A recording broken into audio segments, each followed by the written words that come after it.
আবার একটি নতুন রেসিপি নিয়ে আপনাদের পাশে চলে এলাম। বরবটি, আলু, কচু, বেগুন আর চিংড়ি শুটকি দিয়ে রেসিপিটি শুরু থেকে শেষ পর্যন্ত দেখবেন।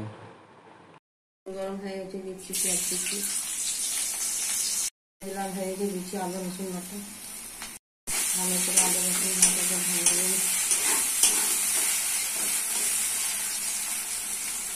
রসুন লাল হয়ে গেছে। দিচ্ছি মশলা, হলুদ গুঁড়ো 1 চামচ, লঙ্কা গুঁড়ো 1 চামচ, জিরা গুঁড়ো 1 চামচ, ধনে গুঁড়ো 1 চামচ, লবণ 1 চামচ। মশলা ভালো করে কষে নিতে হবে। মশলা কষা হয়ে গেছে, দিয়েছি কিছু লঙ্কা সবজি,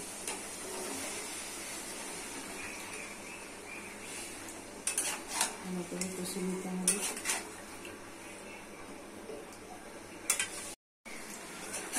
কষে কষে রান্না করে নিতে হবে। দিয়ে দিচ্ছি ঢাকা।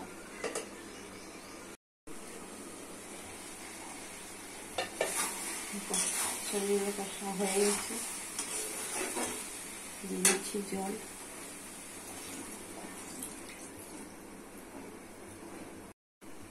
হয়ে গেলে নামতে দেখাচ্ছে। রেসিপিটি রেডি হয়ে গেছে। কত সুন্দর, কত কালারফুল, কত টেস্টি। বাড়িতে করে খাবেন, পরিবারকে করে খাবেন। সাবস্ক্রাইব করবেন, সঙ্গে থাকবেন, পাশে থাকবেন।